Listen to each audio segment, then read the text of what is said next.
இவ்வுலகில் வாக்கினை விட பெரியது எதுவும் இல்லை. ஆனால் பிரபு, இந்த உண்மை உங்களுக்கு தெரிந்தாக வேண்டும்.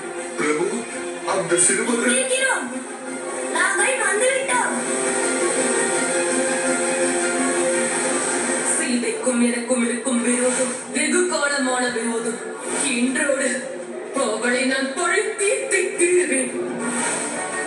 சவாலுக்கு நீங்கள் தயாரென்றால் அதை எதிர்கொள்வதற்கும் தயாராகிவிடுங்கள்.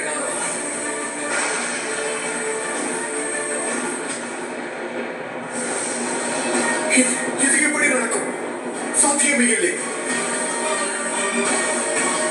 ஏன் இப்படி அரண்டு போயிருக்கிறீர்கள்? அந்த செய்திக்கு பின்னால் யார் நிற்கிறார்கள்?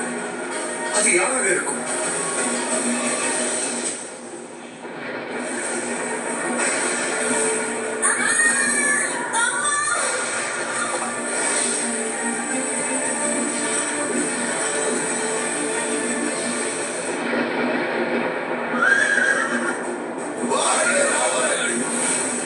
சில அசுரர்கள் எங்கள் குடிலுக்குள் நுழைந்து அங்கு வாழ்ந்து கொண்டிருக்கும் முனிவர்களை எல்லாம் கைது செய்து விட்டார்கள். யாரோ வனதேவி இருக்கிறார்கள், அவர்களை சந்தித்தார்.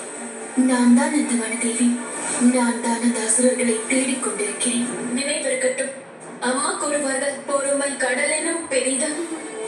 அது சத்தியவாத என்று உனக்கும் எனக்கும் நன்றாக தெரியும். இருந்தாலும் நாளை நாம் ராமரை சந்திக்க செல்ல வேண்டும். அவரை எதிர்த்து போராட வேண்டும். நினைவில் வைத்துக்கொள். சத்தியம் என்று தலை நிமிரத் தொடங்குகின்றதோ அதுவரையில் தான் பொய்யும் புரட்டும் நிலை கொண்டிருக்கும். ஆனால் நானோ ஆயிரமுக ராவணன்.